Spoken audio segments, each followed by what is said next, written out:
Eyes to the ground, Nix. So he taught you about vampires? Yeah. He ever take you down? No, we're not allowed to go down. So what do yous do? Pest control. Above ground only. Oh! Take that, you blood-sucking bastard! Oh, be careful about teaching Shanika about your blood hunting. I'm not a blood hunter.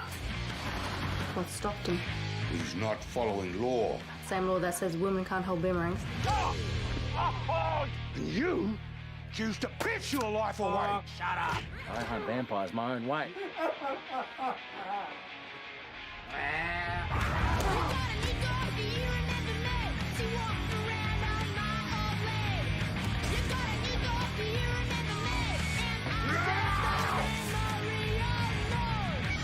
There's a king vampire here in town. Get your fighting face on. Sorry? I'm scared every day of losing you.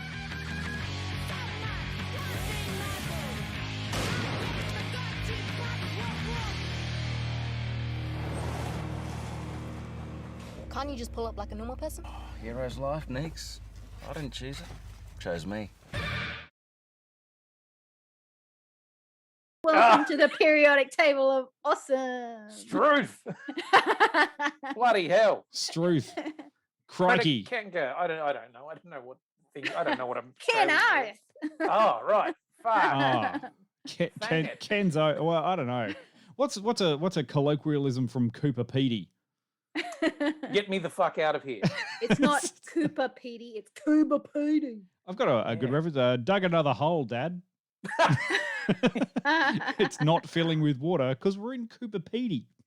Interestingly enough, I was looking up the history of Cooper Petey, and Cooper Petey is an anglicised version of the Aboriginal word, which basically translated as ugly white man's holes.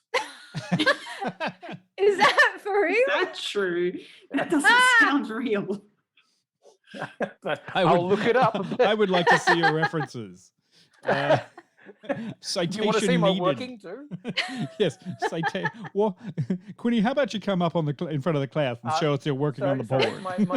My apologies. It is a corruption of Cooper Pity, which is an Aboriginal phrase which translated as waterhole or white man in a hole.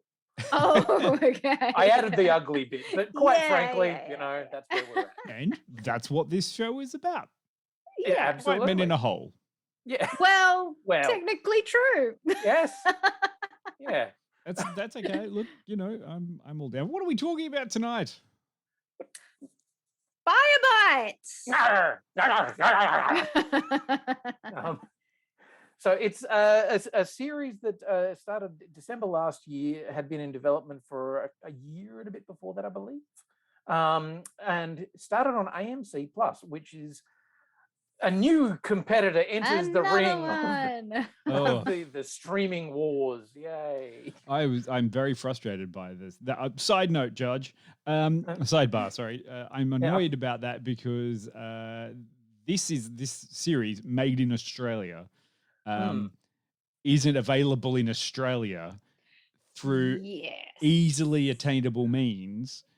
It is available through AMC, which you can purchase it fine. Remember, it's not illegal to access things outside of Australia. AMC Plus is now streaming in Australia. Yeah, no, it's now streaming in Australia, and you can get it through Amazon as an additional load-in to their streaming service you pay extra for, much like cable television plans, and then they said, oh, you don't have this package or you don't have this package, you need to add that. And I just kind of was like, I really, really, really wanted to see this either on the ABC or SBS as an acquisition. Fine.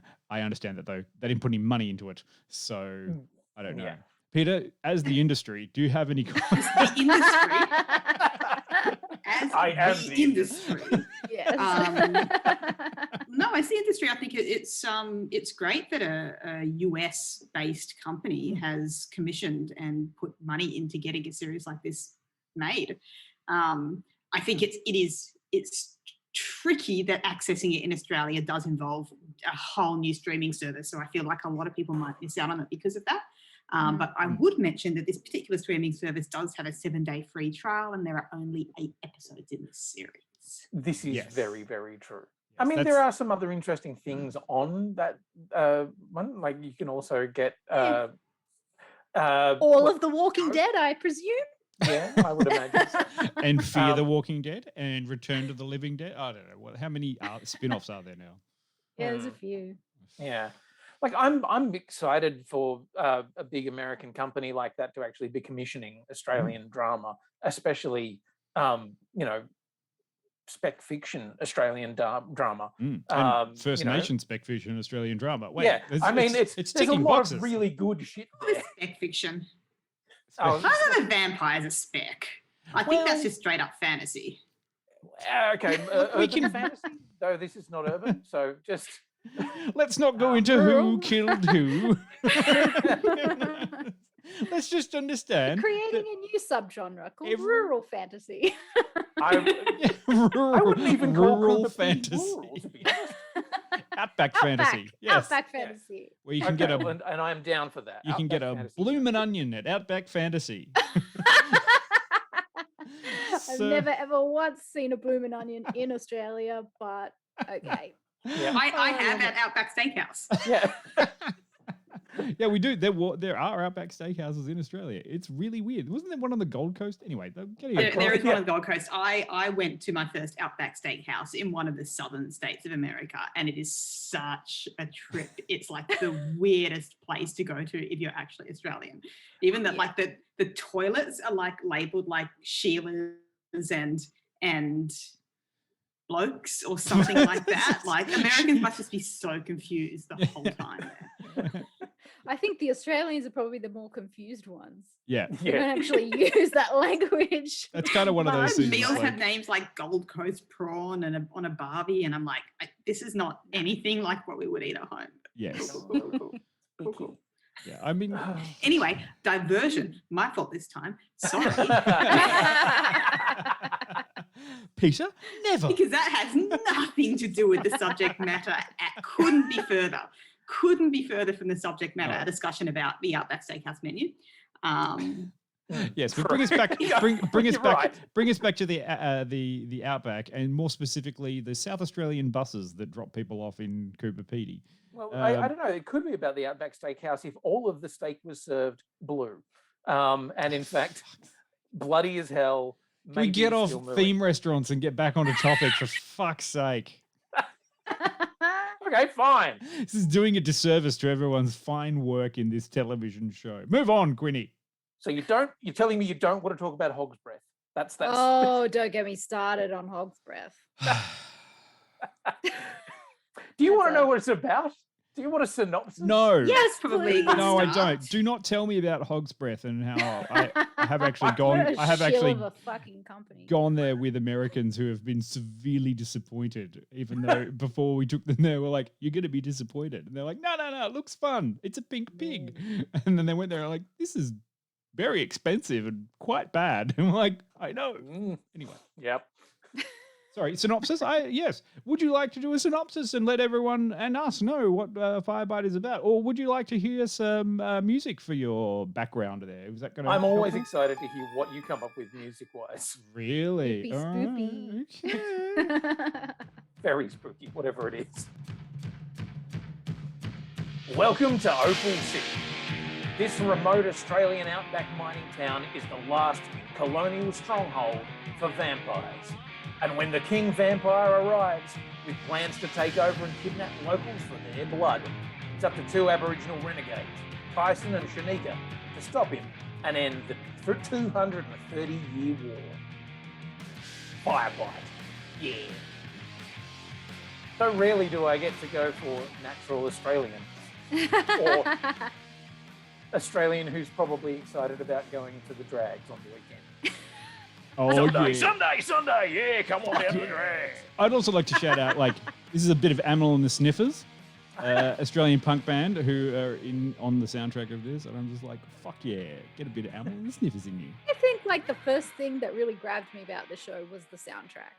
Absolutely. Like not just the Aussie music, but even just the atmospheric sounds were really great. That's definitely one of the strongest parts about the show is the audio, the style, the way that it kind of accents the action. Sorry, and Amy was saying today's accent is Quinny's dad. No, my dad doesn't sound anything like that. He's a lot older and a lot grumpier and probably slightly more racist. But there you go. Oh, it's like you're talking about everyone's dad's there, Quinny. Yeah, let's be honest. Because everyone's dad's a little bit racist. That's what happens when you turn 50, and I'm getting there soon. Oh no! Oh shit! But you're only going to be woke for another five more years or something. I know. I've only got 5 more years of wokeness, and then I have to be like, I think I'll vote Liberal. No. I'm worried about my Franken credits. They're those credits I stitched. Is that a bit like frankincense? Yeah, so no, there's the credits. Those credits I stitched the ones I stitched together from wealth I didn't actually have. I'm like, no, I need a tax break. I don't know. Anyway, sorry. Yeah, and I too was perhaps expecting some Men at Work Predator, but that's okay. Yeah. So this is Firebite, and so why did we choose this? I mean, I picked it. Yay! Yeah. I picked it because I was like, oh shit, it's an Aussie-made TV show about vampires. I'm like, let's do it. I'm excited when Australians get given money to make anything that isn't a hard-hitting social commentary drama or a wacky small town comedy. The quirky or a Australian story comedy. about a murder mystery in the outback. This is a murder mystery in the outback, but it's just not really focused on that. And I love that this is genre, and I love that this has almost like zero white person perspective. I'm really digging this. I love that this is a First Nations people's perspective story from the start to the finish. And even though it does have white people in it and has a lot of bits and pieces to say, this has got nothing to do with what the expectations of someone of that thing. This is very much that way. So I was kind of like, what's this show going to be? And then I was like, that's pretty like it's well structured. I've got lots more to say. Sorry, I'm getting rambly, so someone cut it out. Did someone help Dion, quick, help. Did you like it? Okay. I've dug myself in a hole and I can't get out. I will jump down said hole and then wander around for an entire episode trying to work out how the fuck to get Absolutely, back out of and said we'll hole. need someone up the top, Peter or Jill, to throw us a winch and get us out of the hole we found ourselves in before we end up getting fucked. Good one, you dickheads. I mean, we could Just get a little the bit of obvious out Shanika of coming out. Oh, she's great. I have a lot to say about that later. We could get the obvious out of the way up front and just talk about the subject matter here. It's a very, very, very clever premise, which is essentially about colonialism and the very real life shitness of colonialism, but put in a little genre box that is a fun and interesting new way to look at an extremely shit and very real thing that has happened and has been done.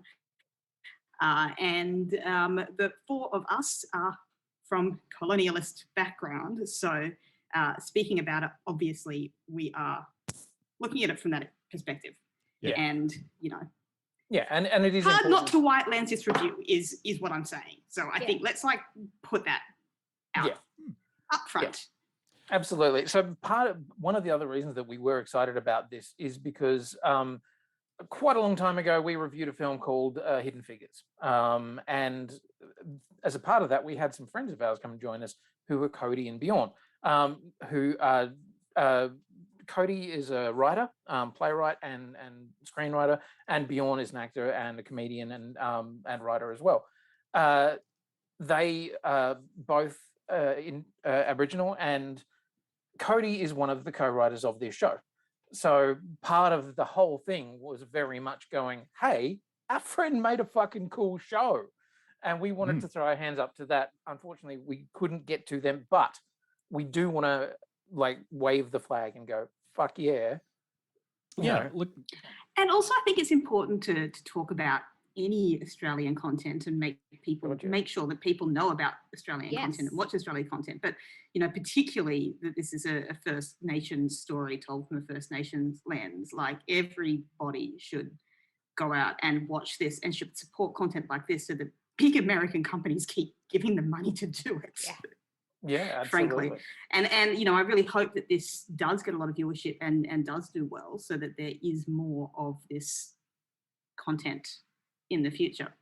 And I think that kind of gives away kind of how I feel about the series as well, because I was a little bit uncertain going in, but found this to be a really good watch.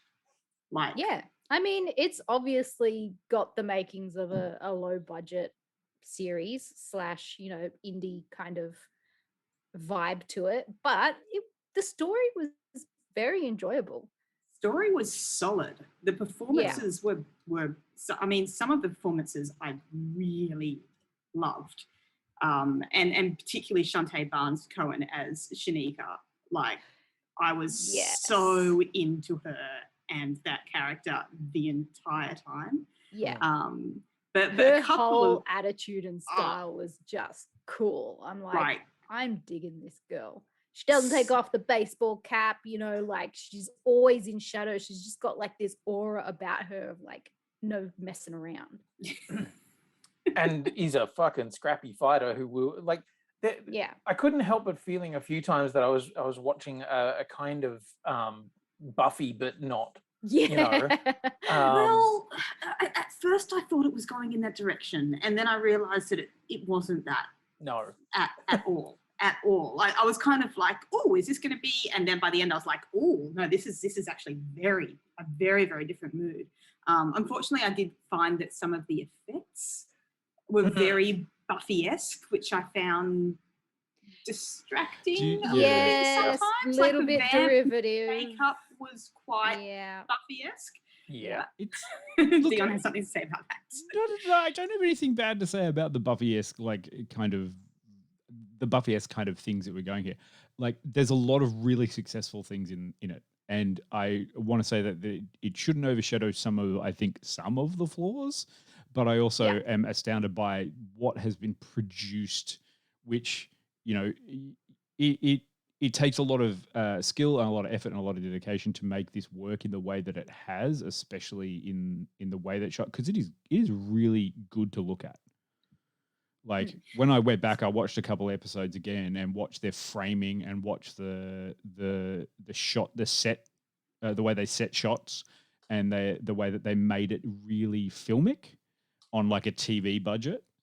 But I think sorry. I was just going to say Warwick Thornton, the director, is also a cinematographer. So that might have a lot to do with those directions. Yeah, and I think that there's like but I think the parts where it sort of goes a little bit askew. Occasionally are the vampire-y effects and the jarring kind of fight scenes, but then it feels like I reckon if only it sort of felt like they shot the rehearsal. Does that sound like? Does that sound how it goes? Yeah, I know what you mean. Like, sometimes the fights are very telegraphed, and there are very obvious stand-ins for some of the actors in the fight scenes, and you can tell it's very obvious because they have their heads down and their hair covering their faces and so on. But there's a cool effect that they do that lends it a little bit of like a comic book style and gives a bit of humor to the series that I enjoyed. Yeah, you get these sort of still frames that then suddenly pop out and are clearly shot differently and become literal cutouts of moments, and you're like, yeah, nice, big hit, or like it's it's like a kapow, blam style kind of thing, and it's a bit fun. It can work. I mean, I sort of felt like in some of the scenes as well, it might have required a little bit more of a practice with the delivery. In that kind of a sense, like, because there's some great stuff in there, but sometimes I'm like, oh, that's what you like. That was a great line, but it felt particularly in the first episode to me that like it was almost like you know, maybe an odd take was chosen in the edit or something, but that some of the lines just felt a bit forced. Yeah, as it went on though, I felt like it really kind of it settled into it, and I actually think Rob Collins, who to begin with I wasn't as sold on. As the episodes went on, I was like, yeah, no, you've got this. You know where you're at now. Yeah. But so yeah, I don't know if it was teething issues or if it was just needing to settle into the characters. I think it's got a lot to do with the rapid pace of this getting produced as well. Like, I mean, this is a non-stop kind of thing. As like Oz 1989, is mentioning in the chat, like he's familiar with the production, and like they're still filming as they're producing it as it's coming out. Like that's kind of very quick turnaround. So yeah, it's kind of that thing where I'm like, oh man, there's so much in there. If you just had a little bit more time, but they probably didn't have any time. Yeah. Well, and also they were doing it in and around COVID restrictions and everything. Yeah, so absolutely. At one point, I remember, like, so Cody at one point was going to do some work with us on a show, on a show that another show I worked on, and couldn't do it because she was in a writer's room for that weekend for this show, and that wasn't that long ago. No, like and this was pretty tight. Yeah, I still think to me, I was not expecting to get what I got out of this show and the stuff that they pushed into it. From this, I was sitting back going, wow, they actually did a lot in this. Like they got a lot of stuff out of it. Like I wanted them to, have extra rehearsals or maybe just more polish of the scenes that they shot or the dialogue that they were shooting, only because I was like, oh man, that would have just slapped if that had tied this way, or you felt a little bit more here, or you got to learn a bit more about vampires over here. I would have been like, this is fucking great. But what they've achieved anyway is just amazing. Yeah. I agree. Good I think, Australian fantasy, fuck's sake. Yeah.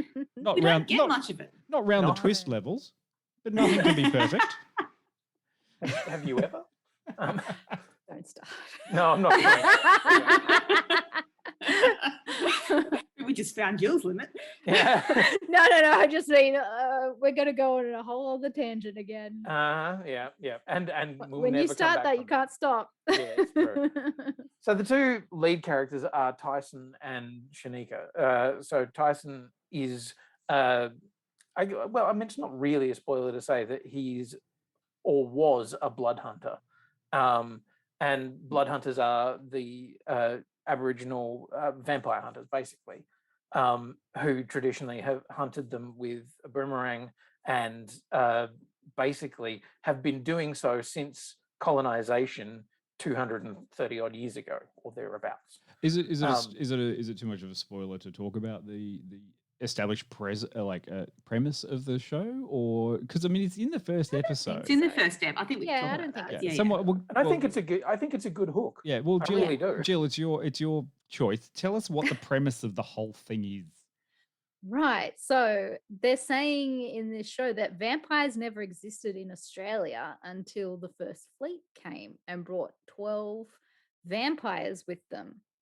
And yeah, I thought that was really like a cool way to set up like not only the real life of colonization in this country, but also a thematic version of colonization and how it's like and use targeted specifically Aboriginal communities, and use them as a because colonization tool. The vampires very specifically enjoy black blood rather than white blood, so it's just a metaphor on top of metaphors.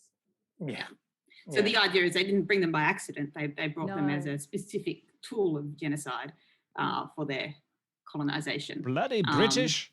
So when I say like not too far from the truth. Well, I mean, we have establishment of that in fact anyway. It's like, here's some plague blankets. Bye now.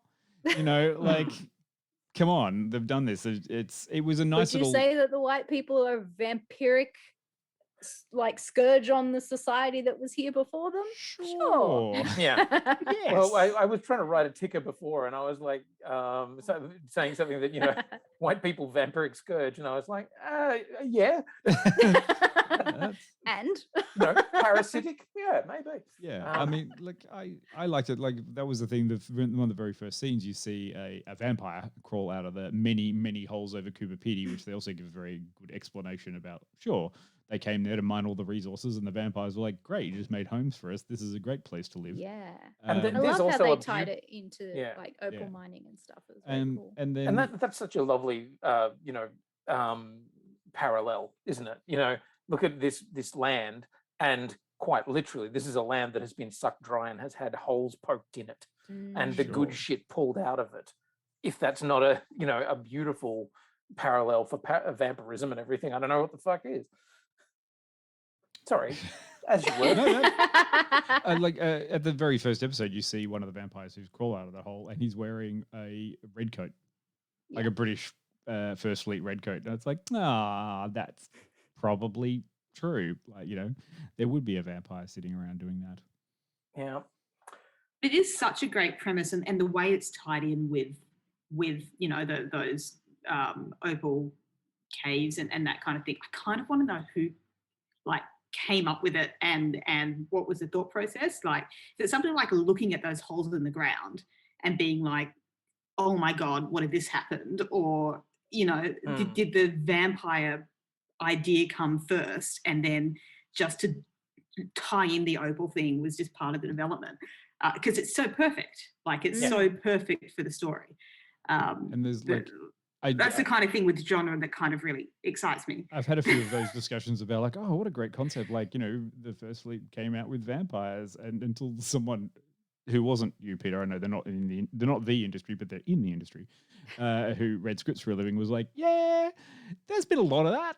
Like, there's been a lot of those pictures over the years. So who came up with it first is a very murky kind of area. But the people who, like, this one has actually come out and been made with an interesting thing by setting it in Cooper Pedy and expanding on it a little bit further, which I think is good. And plus, you know, as I said, it's a first Australian story talking about first Australian people to an international audience. And I'm really happy this got made. Okay, sorry, Oz 1989 is also said it's loosely based on the smallpox outbreak from 1789, where it's theorised that the British brought vials of smallpox, which they possibly weaponised against the Aboriginal people in Sydney. Well, they did do that. Like, that's known. And they did the same thing for the Native Americans in America. Yeah. Anyway. Every now and then. Our illustrious roots. It's great. Yeah. Oh, I know. Yeah. You know, the conspiracy theorists would have you believe that COVID's doing the same thing. Oh, fuck. That's a whole other conversation. That's a whole different podcast for when we want to get doxed. I don't fucking know. I don't know. Jesus. Maybe we'll record it on the way to Canberra. Okay. Tell me, what I want to know is, what was your favorite parts from the because I want to get into the spoilery section, but I think I'm trying to encourage people to get on board with it. Like, what point? This is a better question. What point did you actually get on board with Firebite? When did it turn for you? And you're like, yeah, okay, I want to know what's going on here. Was it when you saw Drazik? Do you have any heartbreak by people? That's fucking Drazik. Can I low-key say that, like, Callum Mulvey as a Vampire King? Okay. You're like, yes, turn me. Who relaxes on, I don't know, the world's most bespoke chair. It's also the least comfortable looking thing I've ever seen. I want clearly a vampire because he's just like relaxing on sticks. I want a bamboo throne in my underground vampire cave. I feel like that was just a terrific casting choice, though. Like, he's like so. He just seems to have melted into that evil somehow. Like, I've never kind of noticed that Callan is like an evil presence whenever I've seen him in anything else. You leave Drazik alone. He's just trying to make his way. Everyone thinks he's a bad guy. I hope our friends in the chat aren't too young to know about Heartbreak High. Okay, does anyone in the chat know who the fuck Drazik is? I've always read our friends in the chat to be around our age. Drop an F in the chat if you know what a Drazik is. Silence across the I was chat. gonna say, Yeah. definitely fucking silence. Holy What shit. the fuck is a Amy Drazik? says my crickets. God. Oh wow. Maybe Jesus the chat fucking is a slightly Christ. younger age group than Get out Oh, we there. have one. Oh, okay. Thanks, Predicate. Get out there and watch Heartbreak fucking High, and not the new And one. not the reboot. Yeah. Wow. Oh, fucking love it. Okay. Well done. So, Okay. so just I for second that. clarification, who is Drazik and why should people care Oh, about we it? get it. I just felt we'd leave that a mystery. I mean, if you don't know, you don't know. It's right? Callan. It's Callan Mulvey's character your own from when he research. was in a teen heartthrob, like high school television show, and It was the Bondi version of Yeah. Home and Away. It was the real one. It was Ah. it was from the streets, and it had ethnically, for the time, ethnically diverse casting. Yeah, it did actually. It For- was pretty Yeah. momentous for its time. It was. It was literally that thing of like, oh, they've actually put someone who's not white Australian in there. Is that Oh, a look, a Leb? Greek kid. Yeah. Yeah. Is that a Lebanese person? What? Yeah. Even My though he's God. not. He's New Zealander. Fuck's sake. Yeah, but whatever. Jesus. They, Yeah. they had a go at it. Yeah, they had a go. Yeah. So this had me interested by the second episode. Like I said, I felt like the first episode had a couple of teething issues, and I wasn't kind of sure about it. Did And you then- mean that joke? No, I did not do that on purpose. But it was very funny, so I'm going to claim it. Yeah, it's yours. By second episode, I was kind of in. I really liked Kelton Pell as the blood hunter. And the plot that kind of started to come along with that by the second episode. And I really started kind of to settle into the characters and the performances and what was going on. And also kind of remember, I've not watched a genre piece like this in a while. Like I used to be like such a weird vampire nerd when I was a kid. Presentation on it for one of my like English classes. You know, the evolution of the vampire genre from Dracula through Nosferatu through Buffy the Vampire Slayer. So I kind of remembered, oh yeah, this is my jam. Did you do well at school though? Just checking. She was full Shanika saying, you know, the colonizers are all vampires. Buffy the Vampire Slayer. Yeah. I mean, if you guys had any doubt that I was a nerd, there you go. There's your 100% confirmation that I'm amongst my people. Secret there, Peter. We were all nerds. Yeah. Thank God I didn't write any papers on Stucky for high school. Exist in high school. I would have kicked myself out. Oh dear. The one thing that I kind of struggled with were the stylistic choices of some of the fight scenes. I found, as you kind of mentioned, with the freeze frames and stuff, I found a little bit distracting. And there's a particular fight scene in maybe episode 3 or 4, I can't remember, but it's like a kind of like a weird like blacklight fight scene that kind of makes zero sense. It's like those 4. It's like those like weird like robot zombies in that other thing that I didn't watch that you were talking about. It's like this like one random thing that kind of looks sort of cool. Are you talking but like makes zero Army sense. of the Dead kind of thing? Yeah, that's the one. Yeah. That was almost a stumbling block for me. Yeah, 'cause- those were distracting moments. I did feel like every single episode in Firebite included a fight scene or action scene that was from a different genre, and they were just throwing one per episode at the wall to see what looked the best. And it's kind of like, we're going to do this one. This one's fluorescent. This one's in pitch black.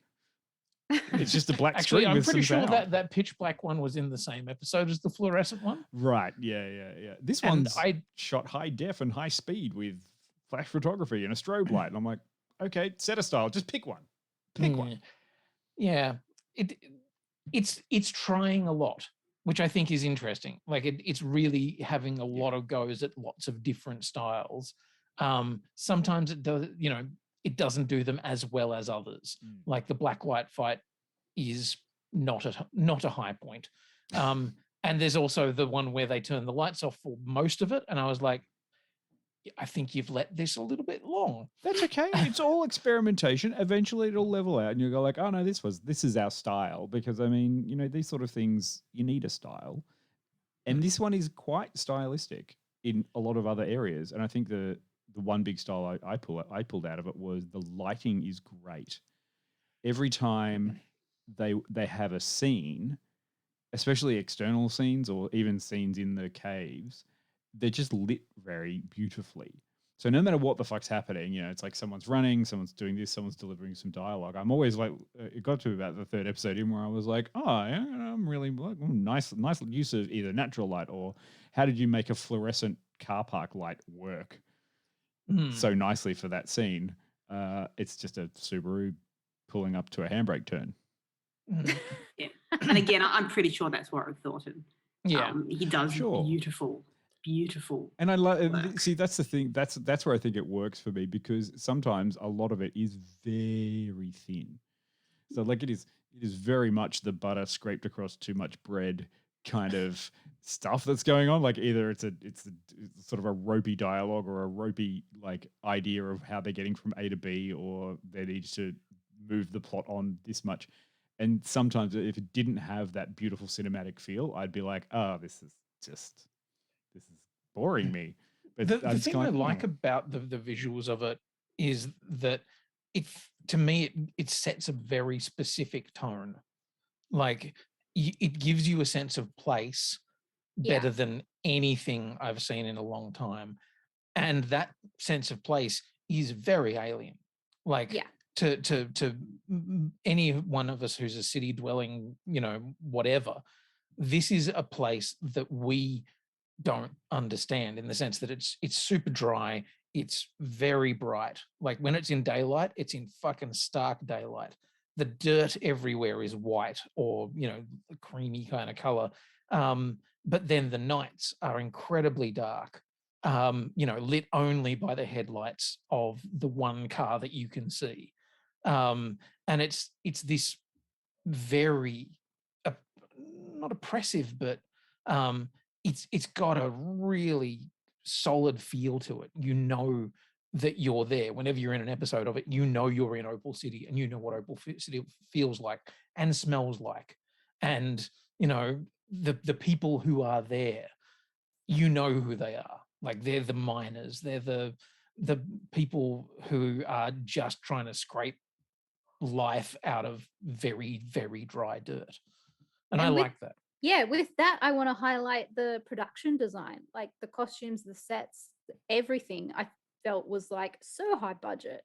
I loved that catacomb scene where you probably saw it in our promotion for the show tonight, but they're standing in front of a wall of skulls. And it was just like the coolest thing that made me stop what I was doing to watch.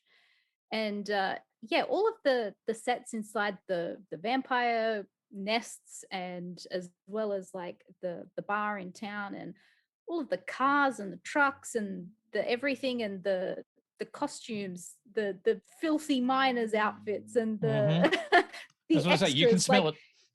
Everything is just has such an eye and attention to detail that you kind of just get lost in like how attractive the show looks as well. Yeah, I love the honesty of it, in the sense that it did have a lot of stuff that would have got, like, you know, his car is a personal custom model of, you know, a Subaru WRX that's been hotted up. But I love that they've just let it get dirty. And everything filthy. is covered in filth because everything that's is very kind of what it lived is. in. And that's what worked really well for me as well. And plus everything is a bit shit there. Like that's how you need to establish it. And that's a nice trope to remove from the vampire mythology, is that vampires are sexy creatures that live in, you know, the kind of castles and have been around and are good, where eventually it's just like they're pests. You know, the first episode very different to European vampires. And honestly, it would have fucking absolutely sold it for me if they spoke in colonial English. If they had not dropped their accent from when they had like sort of first arrived, and they were all, but also there was like some terrible bogan accents or something in there. They all sounded just not evil enough. Just go full colonial English, and I would have been like, yes, terrible vampire. I mean, some of they've been liked turned at different stages, right? Yeah. Like not every single one of these vampires is a colonial vampire. I do a little bit need somebody to help me out with the Addlestone's accent though, because I'm not saying it was bad. I just couldn't place it, and I found it really distracting. That I was like, Vaguely where British? is this character from? It's mid-Atlantic. Slightly Cockney, but not. It's mid-Atlantic. Well, you Well, mean no, it changed on the boat? That's what they call it. The one that basically in between British and American is called mid-Atlantic, which means that you picked up the accent on the flight between the two. So it's that one. So she's an interesting person in that she is a New York resident, so is currently living there. Has done quite a bit in Orange Is the New Black. She's graduated very from strong NIDA. New York accent in that show. Yeah, and I have a feeling that this is one of those ones where it's like the accent has been a play, a bit of a play around with something, and then it's stuck and nobody knows what the fuck it is. No. Sure. I mean, it could just be that she's, she's a very, very old. She's. You know what? I'm not going to spoil anything about that. I was going to say, you want to be careful with that. It could be that character has been born in one place and has lived in another place, and lots of people's accents change. And I don't necessarily want to say that it's a bad accent, because I know Yellowstone to be excellent at accents. So I was spending the entire time thinking, but she's good at accents. I just can't figure out what it is. Yeah. Look, I mean, it's. I don't know what to say about that accent. Yeah, I don't know what to say about anyone's accent. Look, I mean, there are some very obvious, clear ones that make sense. Rob Collins. His accent is solid as a rock because it's just him. Yeah. Oh, look, I'm just really sad that there's no high-vis vampire. Well, I mean, I haven't watched all the episodes yet, and I don't want to spoil it for anyone, but I was just severely disappointed that they didn't just chomp on a fucking, FIFO worker at one point who's just turned up. What are FIFO workers doing, by the way? Opals. I'm assuming they're opal. Yeah, are the mines still active? Because Sure. it seems like the mines were abandoned, and that's why the vampires are living in there. Yeah, but what would you be in the town That confused for? me. They're in the empty mines, and the ones that have been workers mined are out. in the current mines, Which is cool. okay. Look, I really like that they did like part of the thing that really sold it for the world for me was that even the Aboriginal mob that lives there has their own little catchphrase, which is "Ice to the ground." And "Ice to the ground" is a great catchphrase for both what we're talking about in the blood hunting sense and also just regular mob, because there are holes fucking everywhere. And unless you're checking where you're walking, you guaranteed to fall, down a mine shaft that could be, but there's also a secondary meaning to it. 200-300 meters deep, and you just break a leg and then you're dead. Yeah. But I like the secondary meaning to it, which don't make eye contact. Sure. Which is a safety thing for a lot of Aboriginal people is don't make eye contact. Keep your eyes down. Keep your head down, because the moment you look up, somebody's going to fucking have a go at you. Yeah. So there are two very, very strong meanings, and it's how they explain the world within about world. This show is that every idea has 2 or 3 kind of facets to it, much like a lovely opal. That was a long bar. Yeah. Good though. I agree with you, Quinny. Yeah, and I like that. There's characters in there that I really liked. I like Auntie Maria. The aunties are such a huge, important part of blackfella culture that you do not mess with them. No. And I love that she is not to be fucked with in any way, shape, or form. But then again, terrific. I also liked Kitty. Yes. As a character, and I really enjoyed that performance as well. And now, Quinny, you've only gone to episode 5. Have Dion and Jill, did you go all the way to way to sell me out? Well, no, because we're about to talk spoilers. So unfortunately, a lot happens in the last 3 episodes, and we might mess it up for you. I have to admit, I'm still 5 episodes deep. I haven't managed to go through the rest yet. I know, so but just me and Jill for the best spoilers. I only started watching it yesterday. Fuck's sake. Well, okay, that's fair enough. I did as much as I could last night, and and I had a pesky thing called work. Annoying. Yes. Do you want to do a rating and then we'll go to? I think we should, because I think there are some spoilery things that are worth talking about. Sure, absolutely. Who wants to start? Is anyone else? Or do you want me to go? Yeah, you go. I want you to go. All right. Look, I had, from what I've seen, I've had a really good time watching it, and I'm just enjoying the story because I'm seeing a perspective, like being told in a perspective that I am not familiar with. So I'm enjoying the way that it's going, and I want to know more about it. And I'm rooting for, the good guys in all of this. I can see the absolute love that everyone who's worked on it has for the genre and for the films that have inspired, or films and television series, or the stuff behind it that's inspired it. So I'm really kind of enjoying it. I'm giving it 80 out of 100 because I like it, and I want to see the end. And I'm waiting for season 2, and I hope they pick it up, and I hope it gets out there a little bit more because we all need that. Plus, it's got a fucking banging soundtrack. Yeah, with some great Aussie artists, and anything that can do to push Aussies out, so that you have to consume some of our culture for a change. You bastards. Yeah, nice. I'm actually almost directly on par with Dion, as in the sense that I'm going to go a little bit lower though, because whilst I've enjoyed the whole thing, there are elements of it that to me haven't worked as well. There was a point when I was watching, I'm pretty sure it was episode 4, which is essentially 40 odd minutes of people wandering around in caves, where I kind of hit a point where I was like, okay, I've got cave fatigue. But also every time they went back to the bar, I was like, okay, there is a location problem with this, in the sense that the locations, when you do big, broad, expansive stuff, is really impressive, but then somehow they start to feel very small because you're only ever at 3 or 4 locations. I feel like that's probably what it's like to actually live in one of these towns, which is absolutely accurate. And it's not until episode 5 where they go to I guess it's a foster home or something like that there's a different location, and I was like, oh, good, because I started to get to the point where I'm like, yep, we're back in the bar. You got to remember, locations cost money too. I do know that, and I understand that, and this is doing a lot with what it's got. But yeah, there are a couple of points in episode 4 where I was just like, really work that cave as long as you can. Plus and COVID. I need to move on now. It's COVID. You can't go to locations when you're not allowed to. So for me, it's a 76, because I think it is really good.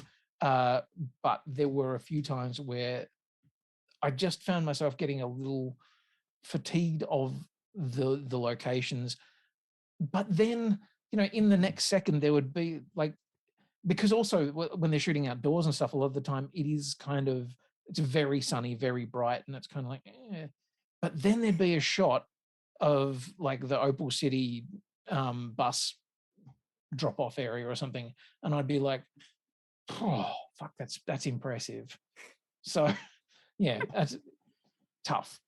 Well, I agree with both of y'all, and I'm going for 78. I think it's a clever story. I really like the characters. The boomerangs that they use to kill the vampires are sick. Mm-hmm. So cool. And I'm looking forward to a season 2. I'd like to see where the story goes. Nice. And you, Pete? It's funny because I'm averaging my number kind of based on where you guys are sitting and how I felt about it. I feel like I liked it more than Quinny. To be honest, Quinny, the funny thing is that episode 4, where most of it is spent or I think the entire episode is spent underground in a cave because they fall into the cave at the end of the previous episode. I really liked that episode because I liked the tension that was built from just being in that dark environment the entire time. So I'm gonna sit with Jill on a 78, I think. It's got its obvious problems, some of which come from it just not having as high a budget as, you know, some of the other shows that we're used to watching. And I think some of it may be coming from, you know, maybe the production challenges of limited schedule and dealing with COVID and that kind of thing. But yeah, some of the early deliveries of lines and some of the techniques in the fight sequences that I didn't really enjoy. But aside from that, it's a really solid story to the point where I was kind of like, I got to episode 3 and I was almost like surprised that it was so solid because I was kind of expecting an entertaining watch. And there was a lot more to the story, and it all came together in a very neat and impressive way. So you're saying it's better than I Know What You Did Last Summer? I am saying it is significantly better. Which, I mean, I Know What You Did Last Summer. I want to push on something. Every time I went to watch Firebite, I kept getting ads to say, you should watch I Know What You Did Last Summer. I'm like, stop making me try and watch this thing. I keep forgetting to finish that series. I kind of want to keep what happens. But I keep forgetting to give a fuck about that series. Can I also say really that it looks to me like this series is being fairly savagely down-rated on really? a lot of rating sites like IMDb by people who are unhappy that certain themes are examined. You mean in this racist? show. By racists, yes. And I think also by a lot of Americans who kind of don't really understand the cultural significance and weren't able to push through some of those kind of early issues that I did have with it, but mainly by racists. And I think that is very unfair on this series. Very, very, very unfair. Because you do have to go to an effort to watch it. I don't think that many people in Australia have AMC Plus subscriptions. So I would love more people to give it a try. Yeah, like, I mean, this is why I was so pleasantly surprised, because I was kind of like, I'm going to support Australia. Don't have much high expectations. When I watched it, I was like, actually, this is cool. It reminds me of all the cool things that I used to watch. And as a nice segue into the spoiler half, because there's very limited clips available, and I'm not going to go out there and steal parts of an episode of this without, you know, because that would be rude. We only use things that are available on YouTube. I've decided to, because I was thinking, like, this reminds me of a lot of stuff that has been made previously. And one of the ones that stood out for me was a little film from 1998 called John Carpenter's Vampires. And that is a turn on the head of the vampire mythology, which is like, vampires aren't nice, you know, they live in shitholes underground, they smell bad, like, you know, they have all of these things. And it's James Woods dressed in leather driving around Texas and New Mexico, finding shitty farmhouses full of vampires and then, you know, killing them. It's kind of like blood hunters, but white. It's kind of like white colonial blood hunters. And I'm just going to play that trailer for us to have a little break of. Check this out. This is the thought that is there and established, and I feel like this informed Firebite. This one, and also I would say the 1987 film Near Dark. Again, one of the ones I was going to do, but Near Dark is a totally separate piece and is much more cerebral than anyone gave it credit for. Absolutely. John Carpenter's Vampires is just funny. It's like, I think that Firebite is better than John Carpenter's Vampires. Anyway, watch the trailer. It's going to be hilarious. Go for it. Yay.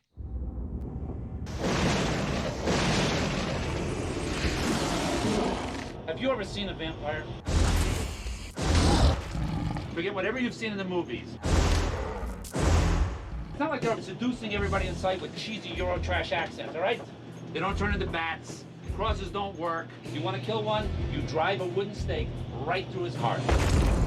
We think we got a nest inside this place. And chances are we'll find a master in here somewhere. A I know your parents were bitten by vampires and you were raised by the church to be its master slayer. No one knows vampires better than he does. Open wide, baby. But he met his match when he met the master who started it all, Jack Crow. He was a priest. It's the first known case of vampirism. The first and most powerful. You are the only one who faced Alec and survived. A master vampire has a telepathic link with his victims. You're gonna help us find them. It's a cross. For 600 years, Valak has wanted to live in the daylight. A master vampire able to walk in the sun, unstoppable. Biggest nest of blood drinking mothers the world has ever known. Time to kill some vampires.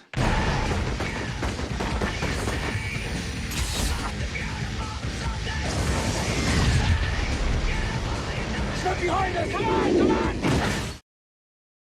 Oh, yeah, I'm just going to slide right out of Marilyn Manson on that one. We're not going to talk about that guy. I forgot he was in the trailer. I mean, you're sliding away from Marilyn Manson, but at the Oh. same time, we're also sliding away from James Woods these days. Yes. So, you know, we can slide away turn from the that whole spoiler fucking thing. on. Look, that just So gave you some insight into some of the stuff that has been made. So if you like, this is my answer to the racists who are not liking this. It's like, have you seen John Carpenter's Vampires? It's terrible. And it had the budget of probably 19 times Firebite. Yeah. This is a much better written and beautifully shot execution. Didn't even need that there's voiceover. one thing that I did love about Firebite, and that was an idea that was introduced episode 3, I think it was. So they bring in the older blood hunter, who is, you know, an actual a proper blood hunter who's doing it for real. Yes. And, you know, he gets around in a fucking big rig and you're like, oh, okay, cool. And shows up, knocks the shit out of a vampire, like drives over one or two. And then I think it take like bad things happen. Yes. Oh, spoilers. Yes. And when they finally come back to his big rig, I love that he's transporting roo carcasses, but that's just a front because his whole truck is like a fucking vampire hunting arsenal. And I'm like, yes, I dig this. Yes, everyone needs like, you know, the cool truck and like the Knight Rider kind of, you know, you gotta have a thing for that, like a bat cave. But having a bat cave on a truck is cool. And also not very cool when you're a vampire hunter because you don't want the vampire bats. I love the idea that the blood hunters are very seriously trained like lawmen, and that you know that in the short period during which Europeans had been in the country, that an entire law of blood hunting has been developed and been carried on and trained. That was all pretty cool. And I'm kind of almost loath to do real spoilers because I don't want to ruin it for you guys. My God. Yes, because I mean, I think everybody in the chat hasn't watched it. Yeah, I think it's just me and Jill. Has anyone else in the chat watched this series to the end? No, I don't think so. There's some people in there that have been convinced that like, oh, maybe I will check it out. I'm like, I encourage you to. Like, this is good Australian fantasy really fiction. Want to spoil. And like, don't. I don't Like, want if to talk you- about the last step, to be honest. Yeah, if you don't want let's to, don't not. spoil it. Like, you know, and I'm gonna watch the rest There's of it. a So I twist, prefer and as it's well. good, and I don't want to ruin it. What? What's Yeah. a twist? What? Is it the? Is it? I will say I'll give some vague spoilery things that you'll understand while you're watching it. I really enjoyed how they came around with Kitty, Nari Pargan's character. Like, I kind of had high hopes for her as a character, and she ended up fulfilling them, which was nice. I feel like the character development of Shanika was lovely and very, very nicely done, and is the main thing that's making me want to watch a second season. Like that last shot, like it's a very cool final kind of moment that happens that makes you want to tune in for more of this story. Mm. And do we I ever will get say that I really did end up enjoying both the Al Stone and Callan Mulvey's performances. through to the end, both of those characters kind of got more interesting. Yeah, because I was a bit disappointed with Drazik. He'll always be Drazik. I don't care. I don't care if he's a vampire king or whatever you want to call him, like evil Drazik. Because in the first the episodes I've seen, he was there to be an intimidating presence, but he never did anything evil. Well, he did a lot of wandering around in the back of a bar, looking like somebody who I'd really like to punch. Yeah, but I mean that was most of the vampires in True Blood, so whatever. Yeah. But I want to say, as like the two most accomplished actors in the series, they didn't overshadow anybody else, and they didn't overshadow the main cast, which I think was really important. Yeah, I will say maybe as like a minor actual spoiler, that only Jewel will understand for now, but you all know who the character is. Like, I was really sad that they didn't end up rescuing Elvis. Oh yeah, like I really thought that they were going to get Elvis. Black out. Elvis. Yeah. Well, look, I mean, Black Elvis, isn't it? Yeah. Yeah. Yes. Yes, that character. But I mean, it's sad that they didn't rescue people, but I mean, there's not a lot. What I want to know, because from you guys who've seen the end of the series, were there any twists on the vampire genre, or was it just more wrapping up the story that they'd established? Was it like vampires can actually no twist to the genre? Are they still affected by holy water and to crosses? reinvent that wheel. From somebody who did a study of the genre for my grade 12 advanced English class, I will say that. Look, I feel like most things that can be done with vampires have been done. I really hope, and this is just a spitball idea. This has got nothing to do. I don't know if this could happen. I would really be fascinated to see if part of the for them to deal with the stolen children or stolen generation idea of Christian missionaries provided them with holy water to ward off vampires, but also it was terrible because they were also Christian missionaries and it was part of colonialism anyway. I'd love that to come up, because so far we've seen all those vampire things, which is, stake to the heart, cut off their head. That's how you kill a vampire, but we haven't got that garlic and holy water because it's the middle of the desert. Garlic doesn't grow. Where are you going to find a priest to bless fucking water? To throw at people. Where are you going to find water? Yeah, where are you going to find water? All that kind of. I did like the little touch note in one of the conversations, which was like, the only way to kill a vampire is you can, stake him with a spear or a boomerang, or I was always a little bit like, how do you get a boomerang into someone? Anyway, I'm not going to ask that question. But they were like, you can always decapitate them, but you hit a problem when you get to the vertebrae, like the spinal column. You can't always go straight through. And I was like, that people don't talk about with decapitation. Yeah, you know. It's always like wham, heads off. I'm like, oh God, that would have had to be a very strong person with a very sharp implement. Either that or a really good aim to get just between the vertebrae, between the 6 and 7 or something. As Peta is the industry, she knows a lot about decapitation. It was also much more it was significantly more gory than, I wouldn't say that it's super gory, but it's significantly more gory than something like a Buffy. I think what I liked about Buffy as somebody who doesn't love violence is that as soon as they did anything to a vampire, they just sprinkle turn to dust, whereas these vampires, there's blood and no dusting and weirdly phosphorescent goo. Yeah. Why did that guy even have a black light? Like, was that really did bug me. Because not only he shows up, he's got a black light. I went to a rave and they got turned front. into a vampire. I'm a German backpacker.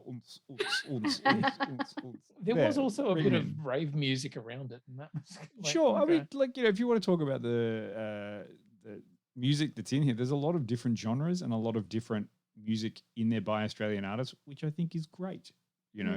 Including the really nice karaoke version in the pub of Black Boy by the Coloured Stones, which we'll play out on, actually. Why not? We'll play that music out. That was a really good thing, and I like the fact that there was many different years, many different genres, and many different kind of styles represented in the show.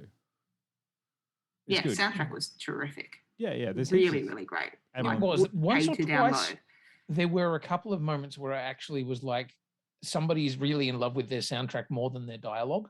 There are a couple of times I was like, just pull it down a little bit because I can't actually hear what they're saying. But Potentially, I'm forgiving of that though. That's okay because you want to have a stylistic genre field thing, and sometimes I felt the substance was a bit lacking because it felt like more style than substance. It's like, what's happening here? Oh, he's gonna drive this. He's gonna call out, and the music's playing, and someone's amazing, and this guy's just cool, like vampire hunter. I'm like, yeah, okay, but. Look, I mean, yeah, there was a bit in the middle of the series that I kind of felt like maybe it was going to be a bit long, but I think I enjoyed how everything was tied up so much that I forgave that when I got to the end of it. Did it tie up well, or is it definitely a sequel thing? Like, there's sure sequel another written season. all over it. There's got to be another season. That's good. Like, I mean, hey, we don't know. And this is where I'm like, go and watch it because we can't not see the rest of this story. Yeah. Like, this is one of the things too. Unless we encourage people to seek it out, it's going to be hard for you to access it. And then if there's no support for it, they won't make any more. So I'm kind of like, no, I want to see more of this. The great difficulty of that is we were saying, hey, get another streaming service. But as you said, do the 7-day trial and you know what better message to send than I want your streaming service for this one fucking show, and then after that show I'm out. Yeah, that works. I don't know whether that's the right message to send or not, but you know. It works. More viewing data. Look at it. I mean, yeah, and as I said, there is some sort of barrier to entry. Kind of. And you're right. It took 3 episodes to sort of get established. And then I was like, okay, I'm with this now. Because right at the start, I hated Tyson. But you're supposed to hate Tyson. He's a dick. Yeah. Tyson is a dick. And he's very obviously a dick in the first 10 minutes of the film. Yeah. And like, you know. But also the fact that he doesn't do an awful lot of good redeeming himself for a long time and spends a lot of time getting shit-faced and making bad life decisions. And you're like, Quinny, Tyson's had trauma. You don't know. You have to watch to the end of the series. Yeah. And I mean, like, it was the same thing. I didn't really like Neeks for a little while. Like, I knew that I was supposed to like her and I had a lot of sympathy for her. But at some point I was kind of like, where's the sweetness?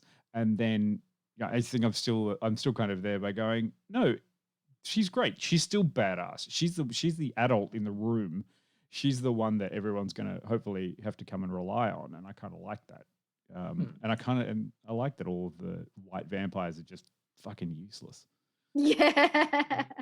Like, it's like, what makes you a good vampire? Nothing. There's nothing worthwhile. We just have to get rid of them. They're like just overt racism. Overt racism and white supremacy is what makes you a good vampire, apparently. Sure. Excellent.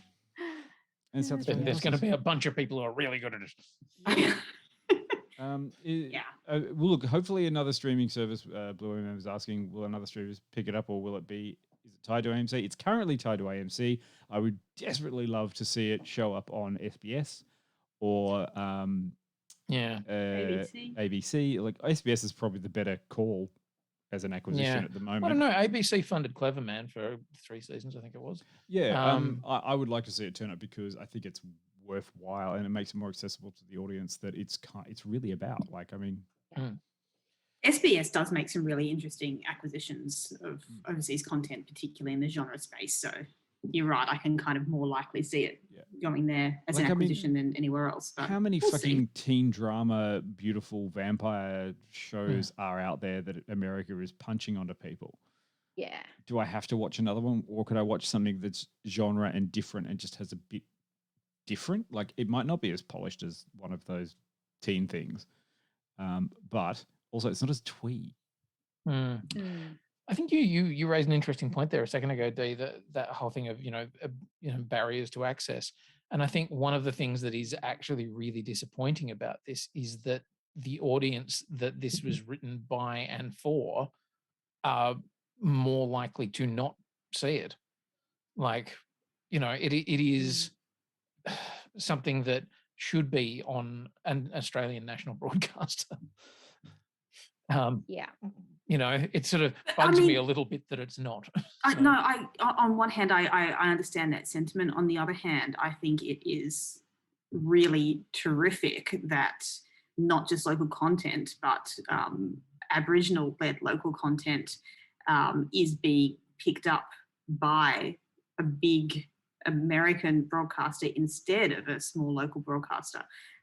because that gives it an international stage that it would never have otherwise. And I feel like the idea that like it would be great if it was on SBS, so it was accessible to all of us, but I think it's maybe better for the show in the long run that it's being put in front of an international audience sooner. Yeah. No, you make a very valid point, and I concede it to you because you are the industry. Well, good. Look, hopefully you've encouraged some people to go out there and check it out. Yeah, sure. Like if you like vampire stuff, it's great. If you like 80s, like kind of punk rock 80s crazy vampire hunting things, yeah, it's different, but it's good. And also you get to see more about, a part of Australia that is generally overlooked. Like why would you set, a thing out there if it's not like a drama about someone who got shot and the town's unhappy about it? Yeah. Like this is much more relatable. People go missing here all the time. We don't give a shit. Like that's kind of what I would expect from Cooper Pedy. Like if I turned up to Cooper Pedy and I'd just be like, "Oh, are we raising a search party for someone who's gone missing?" Nah, they're probably fucking dead. Yeah, they've fallen down a hole. Do you want a One beer? of the 3 million holes around here. Yeah. Would you like a beer?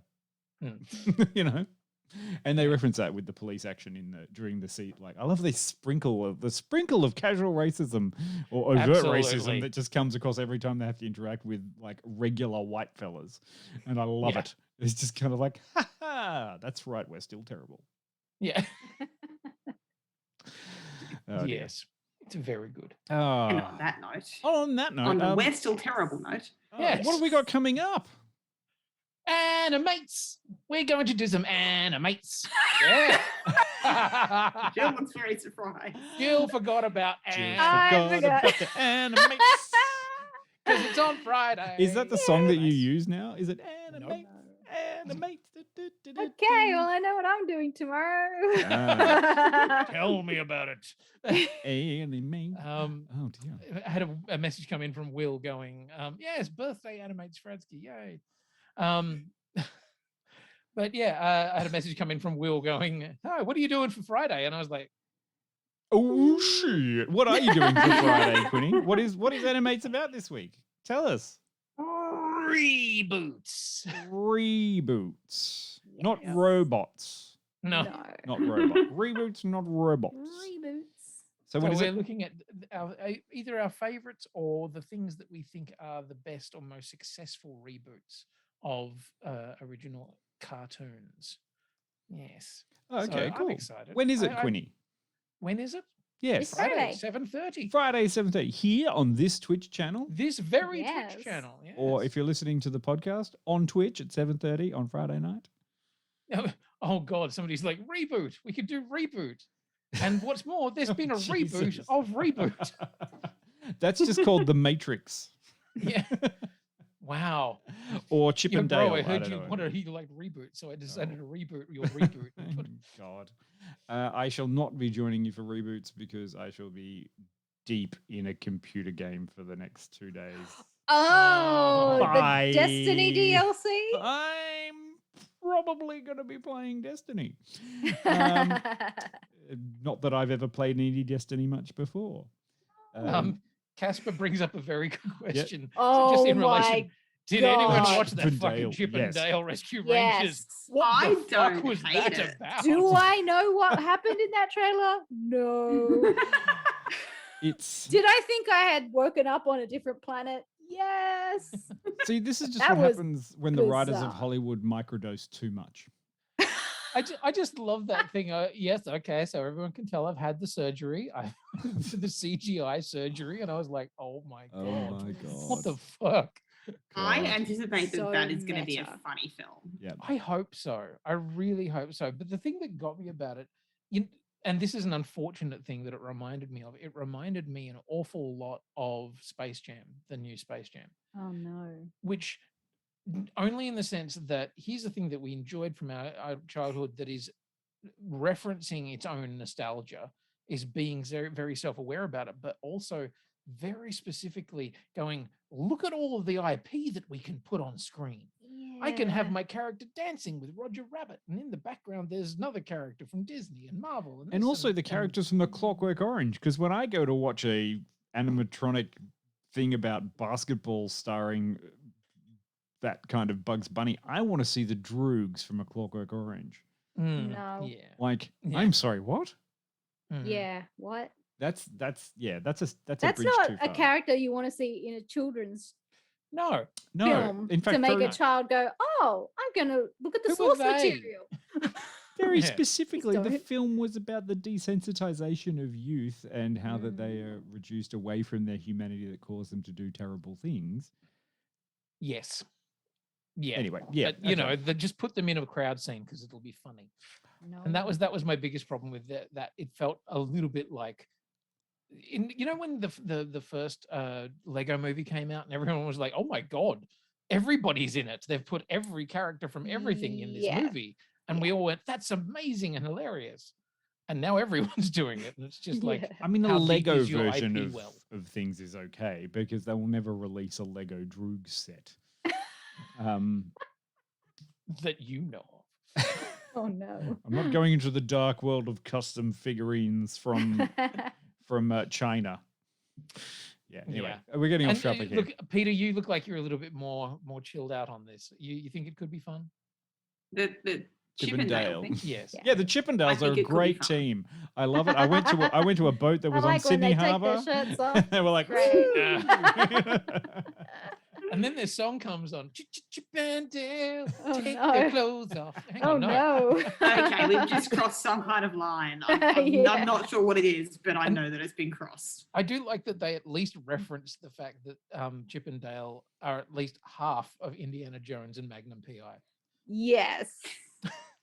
And this is something that I was like, oh, that's a thing? Amazing.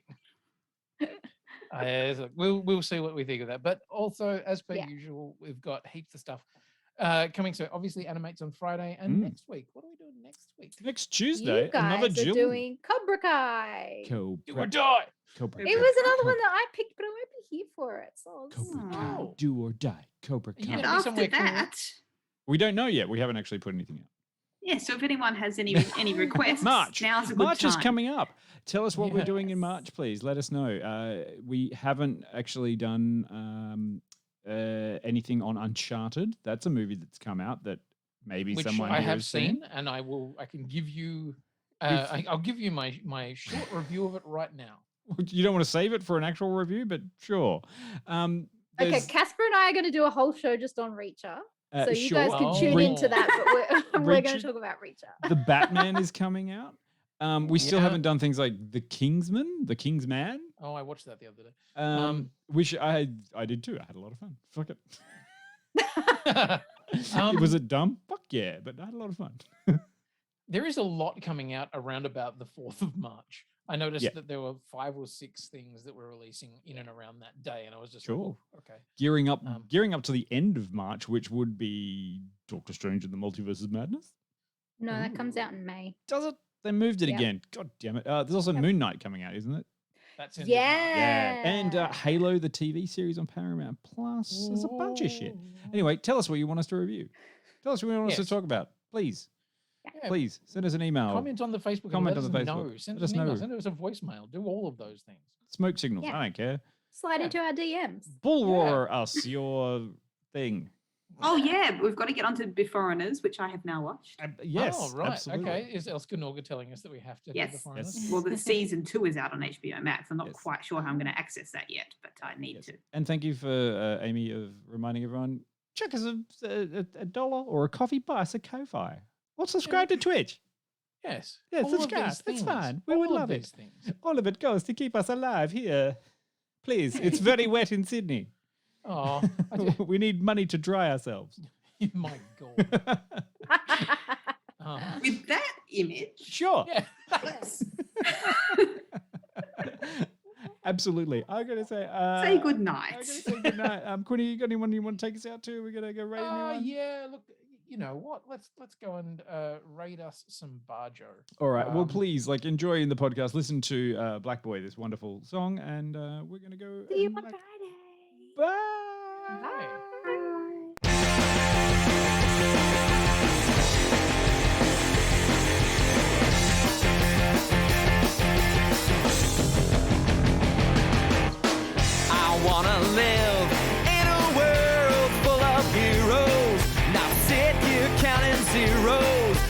cubicle downtown. I wanna look out my window, see him flying, and swing across the horizon as I cheer him on so proud. The powered girl keeps staring at her face, and call Colossus and have him teach me ways, and then we'd exercise. I'd be one of the guys. With martial arts from iron fist and wall, I'll dance her up and teach her all my songs. Oh, I wanna live in a world full of heroes, not cooking up these heroes at my parents' restaurant now. I wanna yell out Avengers assemble, not order up for Ethel. Yeah, we're right up cheeky now. Say Emma Frost and have her read my mind, or Magdalena, her artifacts I find, and then we catch a symphony. It'll just be her and me. Call Bucky Barnes and arm wrestle for hours. This NMA and bring her lots of flowers. Oh,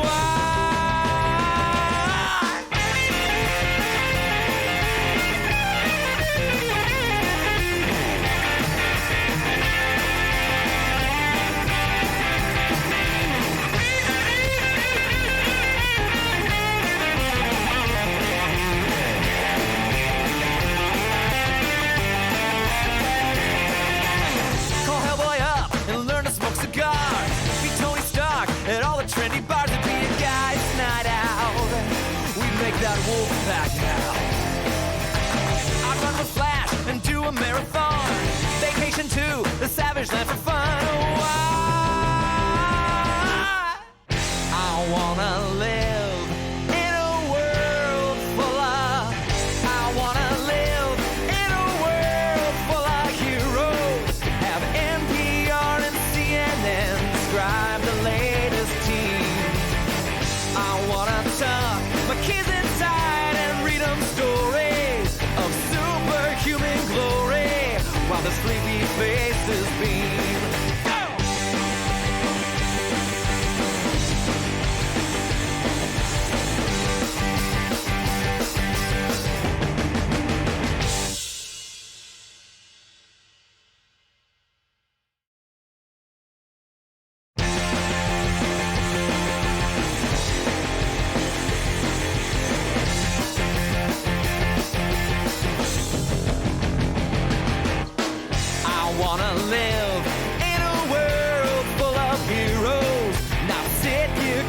Zeros in a cubicle downtown.